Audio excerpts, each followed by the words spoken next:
Look around you. The sun is trying to kill you. The ground beneath your feet is covered in things that want to bite you, sting you, or make you sick.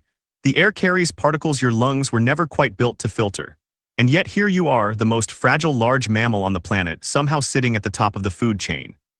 Something doesn't add up. Every other species on Earth fits. The shark fits the ocean, the eagle fits the sky, the wolf fits the forest. They evolved alongside their environments over millions of years, and you can see it in their skin, their senses, their instincts. They belong in the way that a key belongs in the right lock. And then there is you. Naked, slow, nearly blind in the dark, burned by the star your own planet orbits, and so poorly designed for the environment you live in that you need to cover yourself in the skin of other animals just to survive a cold night. Scientist and author Dr. Ellis Silver has cataloged over a dozen biological characteristics of the human body that appear, to put it plainly, wrong for this planet. Not metaphorically wrong. Measurably, physiologically, statistically wrong when compared to every other species that evolved here naturally. Start with the sun. Every animal on Earth that spends significant time in direct sunlight has natural protection. Thick hide, dense fur, scales. Melanin levels calibrated over millions of years of evolutionary pressure on this specific planet. Your skin, even in populations living closest to the equator for the longest recorded time, burns, it blisters. It develops cancer at rates unmatched by any other large primate. You are the only land mammal that requires a manufactured barrier between yourself and the star your planet orbits just to spend an afternoon outside. Evolution doesn't produce that, evolution removes that. Now look at your spine. Every large mammal that walks on four legs has a spine perfectly engineered for that task, horizontal weight distributed evenly, discs compressed and supported by the architecture of the skeleton itself.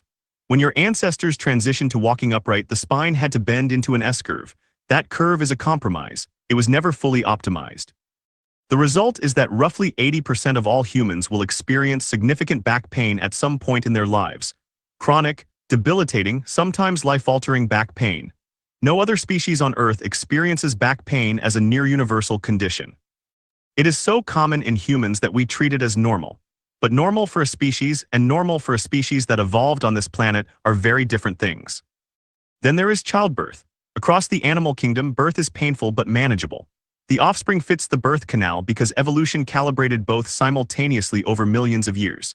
In humans, the infant head is so large relative to the maternal pelvis that human childbirth is, by any objective measure, the most dangerous birth process of any land mammal on Earth. Before modern medicine, it was one of the leading causes of death for women of childbearing age across every culture in recorded history. This is not what natural selection produces. Natural selection ruthlessly eliminates reproductive bottlenecks. The fact that human childbirth remained this dangerous for this long suggests the brain grew faster than the body could compensate for a system running ahead of its own hardware. Now consider your senses. You are almost completely blind in low light.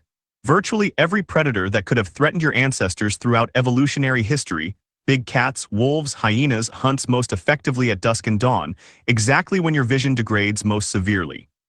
You have no natural camouflage. You have no venom, no armor, no speed advantage over the things that eat you. Your hearing range is narrower than nearly every animal your size. Your sense of smell is so degraded compared to the mammals you share ancestry. With that, researchers estimate you may have lost up to 1,000 functional olfactory receptor genes over the last few million years. More loss, faster, than any comparable mammal lineage. Something accelerated, and whatever it was, it accelerated in one direction only: cognitive.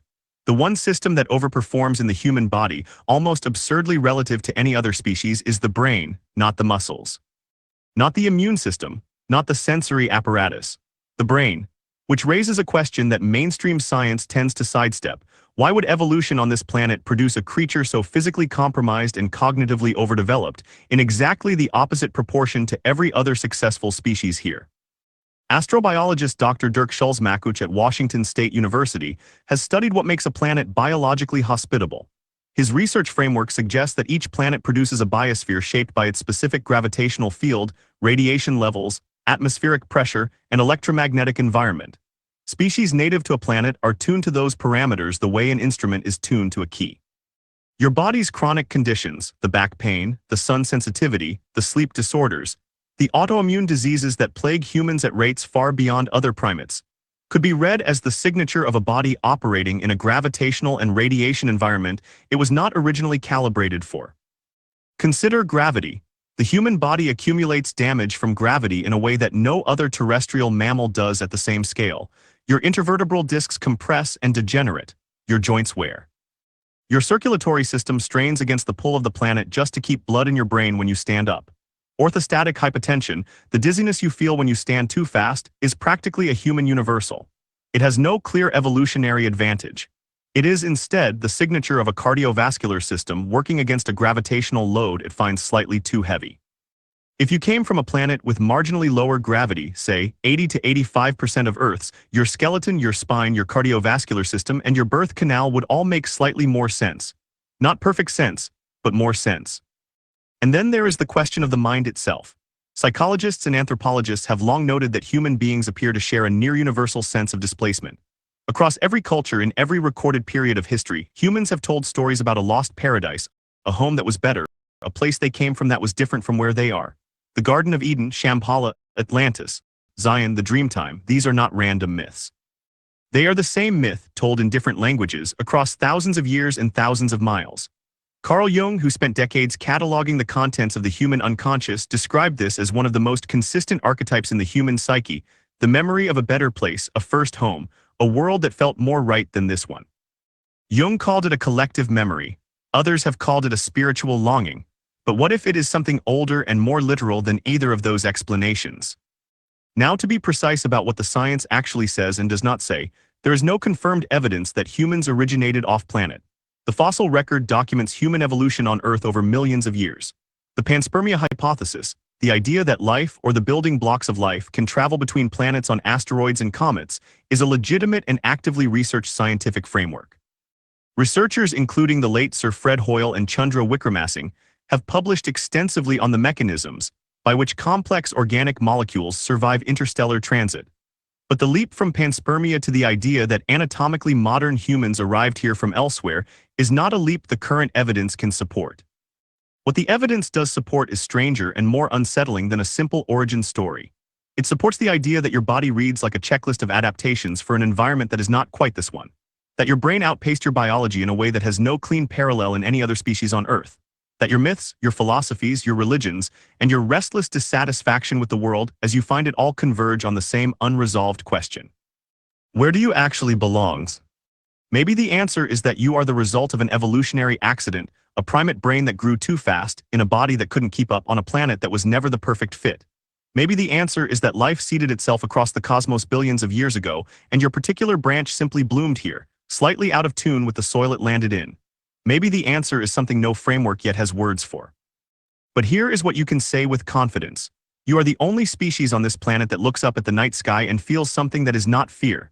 Every other animal that lifts its eyes to the dark looks for predators, for weather, for the movement of prey.